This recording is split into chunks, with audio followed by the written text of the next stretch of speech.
Hello and welcome back to channel मसन guys. मेरा नाम है श्रेय गौड़ और स्वागत है आप सभी का फिर से एक बार हमारे इस यूट्यूब चैनल पे। दोस्तों आज का वीडियो सारे महाराष्ट्र के बीएस नर्सिंग ग्रेजुएट्स और सारे बीएमएस ग्रेजुएट्स के लिए होने वाला है। इफ यू ऑल नो, और आपको पता ही होगा, सीएचओ के वैकेंसीज आ चुके हैं and you have started preparing for CHO NHM Maharashtra. 1900 से भी ज्यादा वैकेंसीज है, काफी अच्छी वैकेंसीज है। And if you want to try कि पहले अटेम्प्ट में आपका हो जाए, सिलेक्शन हो जाए, before I proceed further I would like to let you know, जो पहली सीएचयू की एग्जाम हुई थी महाराष्ट्र में, उस एग्जाम में हम भी थे। हमने भी सीएचयू एग्जाम पास करके एग्जाम को पास करके हमने भी एज अ सीएचओ ज्वाइन किया था। Later on then DMR exam आए and I have join the DMR. CHO हमने छोड़ दिया, डीएमआर ज्वाइन किया। ठीक है, सो जस्ट एन ओवरव्यू कि जो मैं यहाँ पे बोल रहा हूँ, who am I and is like am I the relevant person to let you, like to tell you, to guide you and all. So उस चीज के लिए मैंने ये चीज बताई। ठीक है, लेट्स स्टार्ट। ओके, सो इस वीडियो में हम देखने वाले कि अगर आप प्रिपेयर करना चाहते हो तो कैसा प्रिपेयर करें। सीएचओ के लिए प्रिपेयर करना चाह रहे हो तो क्या करना चाहिए, कैसे प्रिपेयर करना चाहिए, सब कुछ मैं यहाँ पे बताने वाला हूँ। शॉर्ट सिंपल जो इजीएस्ट वे है वो यहाँ पे मैं बताने वाला हूँ। ठीक है, so let's start. First thing, जब भी आप किसी भी एग्जाम के लिए प्रिपेयर करना चाहते हो, you should set a target. Set a target, क्या आपको प्रिपेयर करना है, किस एग्जाम के लिए प्रिपेयर करना चाहिए, किस एग्जाम के लिए आप प्रिपेयर कर रहे हो और पर्पस क्या है उसका, क्यों आप वो एग्जाम प्रिपेयर करना चाहते हो। देखो क्या है ना, एग्जाम क्रैक करना है, एग्जाम पास करना, ये बोलने के लिए एक स्टेटमेंट है, एक सेंटेंस हो सकता है, एक फ्रेज हो सकता है, लेकिन क्या है ना, देयर इज अ प्रोसेस। ये पाने के लिए, अचीव करने के लिए, कोई भी एग्जाम हो, there is a process. So this is the part of that process. और अगर एक एक चीज अगर आप सॉर्ट करते रहोगे तो वो प्रोसेस सही रहेगी। if you work on everything then that process will function, like वो प्रॉपर तरीके से होगा। And if it goes in like it's way, proper तरीके से एग्जाम आप पास कर लोगे और कोई भी चीज अचीव करने में कोई भी आपको दिक्कत नहीं आने वाली है। सब first thing is set a purpose, set a set the target and the purpose. Second thing is practical,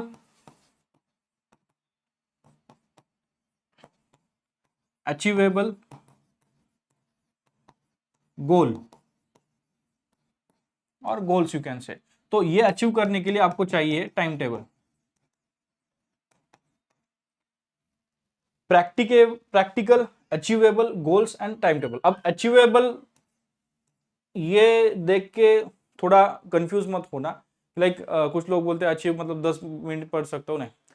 practical, achievable, time goal आपको सेट करना है, मतलब एक टाइम टेबल आपको सेट करना है कि आपको दिन में कितने आवर्स डेडिकेट करने हैं प्रिपरेशन के लिए। ठीक है, इस चीज के लिए, ये टाइम टेबल सेट करने के लिए आपको सिलेबस एंड एग्जाम पैटर्न को समझना जरूरी है। सिलेबस एंड एग्जाम पैटर्न को समझना जरूरी है। और in this case exam pattern जो है वो 60+20+20 के इस रेशियो में है। इस प्रकार से ये सिलेबस एग्जाम पैटर्न है। ठीक है, तो 100 क्वेश्चंस यहाँ पे होने वाली है फॉर 100 मार्क्स, 120 मिनट्स। ठीक है, 2 घंटे के लिए एग्जाम होने वाली है। This is the exam pattern. तो अकॉर्डिंगली आपको आपका टाइम टेबल बनाना है, राइट। एंड देन आता है आपका प्रिपरेशन। जब भी आप कोई एग्जाम के लिए आप प्रिपेयर करते हो तो वहां पे दो चीजें होती है। एक होता है, अगर आपको एग्जाम क्रैक करनी होती है तो there are two important thing, one is preparation and next is let's say performance. ये प्रिपरेशन जो है वो एग्जाम हॉल के अंदर जाने से पहले तक की है, एंड ये एग्जाम हॉल के अंदर जाने बाद का, किस प्रकार से आप एग्जाम लिखते हो, किस प्रकार से आप अटेम्प्ट करते हो, वो है पहली। अब इस वीडियो में हम सिर्फ इस पी के बारे में बात करेंगे। इस पी के बारे में हम जब एग्जाम नोटिफिकेशन आएगा, कि डेट आएगी सामने और एग्जाम के लिए टाइम रहेगा, 2-4 दिन पहले हम इस पी के बारे में बात करेंगे। अभी के लिए let's start from here. So exam का सिलेबस जब आपने पढ़ा है, एक बार आपको सिलेबस और एग्जाम पैटर्न समझ में आया, start collecting the resources. Collecting the resources, अब ये रिसोर्सेस क्या है, तो बुक्स एंड नोट्स। बुक्स और नोट्स पे हम सेपरेट वीडियो बनाएंगे, बट यहां पे मैं आपको एक आइडिया दे देता हूं। बुक्स और नोट्स यहाँ पे अगर आप देख रहे हो कि पर्टिकुलर एक ही बुक में सब कुछ मिल जाए एक ही कोर्स में, तो आप हमारा CHO क्रैश कोर्स भी आप कंसिडर कर सकते हैं, right. I just show you. हाँ, ये क्रैश कोर्स आप हमारा कंसिडर कर सकते हैं। यहाँ पे सारे notes as per the syllabus दिए गए हैं, जो भी नए सिलेबस में है, जो भी चीज़ें हैं, यहाँ पे सब कुछ हमने इस जो हमारा कोर्स है, एवरीथिंग यू विल गेट। यहाँ पे क्लास नोट्स 8 वगैरह आपको देखने को मिलेगा, but everything we have mention here. और सबसे इंपॉर्टेंट जो आपका सॉरी जो NHM के प्रोग्राम्स के रिलेटेड जो 20 मार्क्स के क्वेश्चन आने वाले हैं, वो भी हमने यहाँ पे उस NHM क्रैश कोर्स पे दिए हैं। सो इस प्रकार से आप रिसोर्स कलेक्ट करिए। एक एग्जांपल मैंने दिया, आप वो ले सकते हो, you can use that is definitely helpful. वहां पे आपको रिकॉर्डेड क्लासेस भी मिलते हैं। देन नोट्स आप अपने भी बना सकते हो, रेफरेंस बुक्स है, काफी सारे बुक्स है। अगर आप DMER, नॉर्सेट, RRB, ये कई सारे जो एग्जाम्स है, उन एग्जाम्स के लिए आप प्रिपेयर कर रहे हो, तो उन एग्जाम्स के बुक्स में भी जो सिलेबस में जितने भी टॉपिक्स है, सिलेबस के ऊपर हमने वीडियो बनाया है, आप वहां पे देख लो। तो जो टॉपिक्स है उन टॉपिक्स को ले लीजिए, और जो रेफरेंस बुक्स आपके पास ऑलरेडी है उन बुक्स में से उसको स्टडी करिए। सेपरेट बुक्स वगैरह लेने की यहाँ पे जरूरत नहीं है। और अगर आप वो हमारा कोर्स ले लेते हो तो पूरा सिलेबस आपके पास हो जाएगा, पूरा एंटायर सिलेबस के नोट्स आपको जो CHO के लिए है, जो NHM के अंडर है, जो NHM को एक्सपेक्टेड है, वो आपको आपके हाथ में प्रिपेयर्ड मिल जाएगा।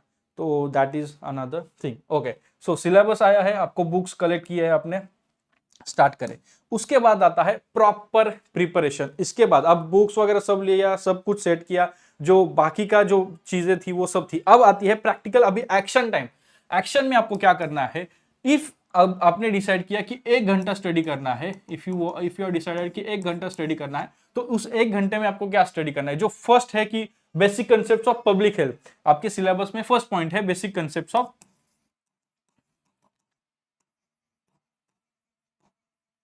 Of public health. ठीक है, तो ये रीड करना स्टार्ट करो। ठीक है, इसको रीड करना है आपको। Then while reading you should have a pen, notebook, take notes. अब ये जब आप नोट्स लोगे तो ये नोट्स कैसे होने चाहिए? एकदम शॉर्ट, जैसे कि आपने हेडिंग लिया कि बेसिक कंसेप्ट ऑफ ये, तो उसमें कंसेप्ट क्या है, पॉइंट 1 डालो, 2 डालो, 3 डालो, 4 डालो, उसको लिखो आगे। और उसमें छोटा ऐसा बहुत इंपॉर्टेंट और हाईलाइट करने वाली जो चीज है वो ऐसे ब्रैकेट में लिखो। तो इस प्रकार से आप इस प्रकार से आप नोट्स बनाओ। ठीक है, तो रीड करते समय आपको नोट्स बनाने हैं, राइट। आफ्टर डूइंग दिस, अब ये कितना टाइम तक आपको आपने टाइम इसके लिए असाइन किया है? 1 घंटा। ये आपको 30 मिनट्स के लिए करना है। 30 मिनट्स में जो भी आप करोगे इस प्रकार से, read, make notes in that way, in this way. ठीक है, तो 30 मिनट्स के बाद आपको 5 मिनट्स का ब्रेक लेना है, या फिर 25 मिनट्स का आप ले लो। 25 मिनट्स के लिए आप ये करो, 25 मिनट्स के लिए आप ये करो। 25 मिनट्स के बाद आप ब्रेक लो। ठीक है, 5 मिनट्स का आप यहाँ पे ब्रेक ले सकते हो। 5 मिनट्स के ब्रेक के बाद जब आप फिर से रीड करना स्टार्ट करोगे, उस टाइम पे जो भी नोट्स आपने यहाँ पे रीड किए, जस्ट रिसाइट इट। जो भी नोट्स यहाँ पे बने हैं, जो भी नोट्स आपने रीड करते समय बने हैं, वो रिसाइट करें। एंड उसके बाद फिर आप आगे बढ़े। देन उसके बाद फिर से सेकेंड सेशन 30 मिनट्स का, and keep on repeating it, keep on repeating it. ठीक है, so reading and active learning. आप क्या कर रहे हो? आप रीड कर रहे हो, नोट्स बनाते बनाते फिर उसके बाद रिसाइट भी करोगे, तो active learning, that is called active learning. तो जब रीड और एक्टिवली लर्न कर रहे हो, जहां पे आप रीड भी कर रहे हो, हाईलाइट भी कर रहे हो, उसका नोट्स भी बना रहे हो, तो आपके सारे मोर देन 3 सेंसरी ऑर्गन्स यहाँ पे इन्वॉल्व हो रहे हैं। तो जहां पे ज्यादा सेंसरी ऑर्गन्स इन्वॉल्व होते हैं, तो ऐसा माना जाता है कि वो चीजें समझने में और याद रहने में प्रॉब्लम नहीं होती है, ज्यादा देर तक ये आप याद रखोगे। तो इस प्रकार से आपको जो थ्योरेटिकल पार्ट है, जो भी 12 to 13 टॉपिक्स आपको सिलेबस में दिए गए हैं, वो इस प्रकार से आपको करने हैं। अब ये कितने दिन में करना है, कितने साल में, कितने महीनों में करना है, साल नहीं कितने महीनों में आपको ये करना है, वो आपके ऊपर है। क्योंकि मैंने पहले ही बताया कि आपको टारगेट सेट करना है, पर्पस सेट करना है, आपको गोल सेट करना है, तो आपके टाइम टेबल के अनुसार। तो मैंने एक एग्जांपल लिया 1 घंटे का, तो आप दिन में कितना घंटा डेडिकेट करते हो उसके ऊपर डिपेंड है आप सिलेबस कितना कवर करोगे, एंड अकॉर्डिंगली फिर आगे चीजें आपके लिए बढ़ेगी। ठीक है, अब ये एक पार्ट हुआ थ्योरेटिकल। थियरी का। तो थ्योरेटिकल पार्ट अगर आपका होता है तो एट द सेम टाइम ये रिसाइट करना तो वो अलग बात है। फर्स्ट थिंग आपने रीड किया, एक रीडिंग आपकी हुई, उसका रिवीजन नोट्स बनाते like at the time of reading उसी टाइम पे आपने हाईलाइट किया, नोट्स बनाया, देन फिर से बीच बीच सेशन में आपने जस्ट रिसाइट किया, जस्ट गो थ्रू किया। उसके बाद एक सेशन होना चाहिए रिवीजन का। अब ये रिवीजन का सेशन क्या होता है, एक रिवीजन का सेशन होना चाहिए। आप इसको 2 दिन बाद ले लो, 3 दिन बाद ले लो, 5 दिन बाद या फिर 7 दिन बाद, एट मतलब दिन आप डिसाइड करो कैसे करना है। तो इस प्रकार से आप रिवीजन के सेशंस रख सकते हो। अब रिवीजन में क्या करना है, जो नोट्स आपने रीडिंग के टाइम पे बनाए हैं वो नोट्स प्लस जो रेफरेंस बुक्स या फिर जहां से आपने नोट्स बनाए हैं वो just go through it, just देखो आपने किस प्रकार से, क्योंकि नोट्स में आप एकदम शॉर्ट लिखने वाले हो और रेफरेंस बुक्स में सारी चीजें डिटेल में है। तो नोट्स एंड रेफरेंस बुक चीजें और आपके लिए ठीक रहेगी, चीजें और आपके लिए मतलब जो भी मिसिंग है या फिर जो भी चीज आपको समझ नहीं आई थी दैट विल मतलब वो आपके लिए ओपन रहेगी, खुल जाएगी, क्लियर रहेगी। ओके, तो और क्लैरिटी आएगी आपके सिलेबस में। तो इस प्रकार से आपका जो थियोरेटिकल पार्ट है उसका स्टडी हो जाएगा, इस प्रकार से थ्योरी का स्टडी हो जाएगा। अब थ्योरी हो गया है, जब तक आप अपने आप को एक्सरसाइज नहीं करोगे, जब तक आप अपने आप को टेस्ट नहीं करोगे, एक्सरसाइज तो ये हो रही है, एक्सरसाइज तो ये हो रही है, रिवीजन मतलब रीडिंग हुआ है, नोट्स हुआ है, सब कुछ होके फिर रिवाइज भी किया है। अब टाइम आता है आपका खुद को टेस्ट करने का। उसके लिए आप टेस्ट सीरीज दे सकते हो, उसके लिए आप टेस्ट लो, मॉक टेस्ट लो, राइट, ये आप करिए। देन इसमें क्या है, एज पर द सिलेबस, अभी क्या है ना, as per the syllabus there are very few, मतलब मुझे पता नहीं कितने, बट काफी कम ऐसा होगा। अब इसके लिए जरूर नहीं कि आप ऑनलाइन ही करो, ऑफलाइन ही करो, जो भी आपके लिए सूटेबल रहेगा, जो भी आपके लिए एक्सेसिबल रहेगा वो मीडियम आप अपनाओ और वहां पे आप अपना प्रिपरेशन करो, आप अपने मॉक टेस्ट दे दो। अगर आपको बुक्स में करना है बुक्स करो, अगर आप ऑनलाइन करना चाहते हो जो कि और सस्ता, हैंडी, एक्सेसिबल, इजी रहता है, वो आप वो कर सकते हो। ठीक है, तो आपको मॉक टेस्ट देने हैं तो मे बी आप एक टाइम ले लो, जैसे लाइक फॉर एग्जांपल आप 7 डेज का 7 दिन में एक ले लो, लाइक 7 डेज पर मॉक टेस्ट। तो 7 दिन के लिए आपने प्रिपेयर किया, जितना भी आपको हुआ है डजेंट मैटर, और आपको एक मॉक टेस्ट देनी है। मतलब क्या कि मॉक टेस्ट आप दे रहे हो पूरे सिलेबस का, लेकिन आपका प्रिपरेशन आपने किसी तो भी पर्टिकुलर टॉपिक्स का ही किया है। तो अगर उस पूरे सिलेबस में आपके टॉपिक्स, जितने भी टॉपिक्स के रिलेटेड क्वेश्चन जितने भी आते हैं, वो आपको like you should make sure कि वो उन क्वेश्चंस के आंसर आपके करेक्ट होने चाहिए। एंड विद दैट जो बाकी का जो सिलेबस है उसके हो सकता है करेक्ट आए, रॉन्ग आए, you should just go through it. And ये आपको हर बार करते रहना है, करते रहना है, करते रहना है। ये एक तरीका है। एंड सेकेंड तरीका यह है कि जो भी आपने पढ़ा है उसी के रिलेटेड आप टेस्ट लो, जितना आपने पढ़ा है उसी के रिलेटेड आप टेस्ट दो। तो ये दोनों वेज में से जो आपको इजी लगता है, सुटेबल लगता है। जो फर्स्ट तरीका है थोड़ा सा क्रेजी है बट वर्क करता है, सेकेंड तरीका थोड़ा क्लासिकल आइडियल तरीका है। तो आपको जो भी both ways you will get results. ऐसा नहीं कि ये करो तो ही होगा, वो करो तो नहीं होगा। जो आपको इजी लगता है, जो आपको ठीक लगता है, आपके कन्वीनियंस के अनुसार करिए। Both the ways going to work for you.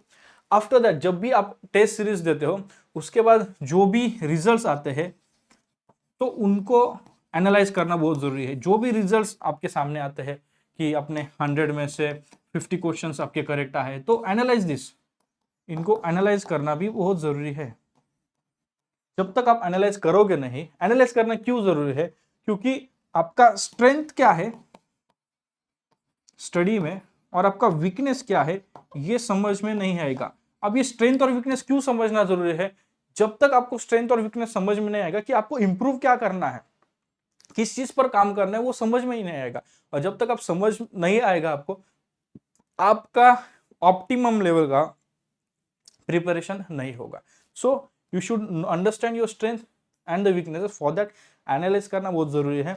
And weakness जब आपको समझ आएगा कि इस पर मुझे काम करना है, इस पर ये यहाँ पे मेरे मार्क्स कम आ रहे हैं तो इस पर मुझे काम करना है, and if you get to know this weakness then उस पर आप काम कर सकते हैं, अच्छे से प्रिपेयर कर सकते हैं। अगर आप मॉक टेस्ट के लिए प्रिपेयर करना चाहते हैं, if you want test series, तो हमारे मेडिका पोर्ट इसकी लिंक डिस्क्रिप्शन में है। इस पोर्टल पे आप जा सकते हैं एंड यहाँ पे you can see NHM Maharashtra, और यहाँ पे आपको क्विज डेली अपडेटेड क्विजेस मिलते हैं। एंड मॉक टेस्ट मिलेगी, टेस्ट सीरीज मिलेंगी, ये सारा कुछ सब कुछ आपको यहाँ पे महाराष्ट्र CHO के लिए आपको मिलने वाला है। इसकी प्राइसिंग अगर मैं आपको बता दूं तो 1 ईयर के लिए 699 है, ठीक है।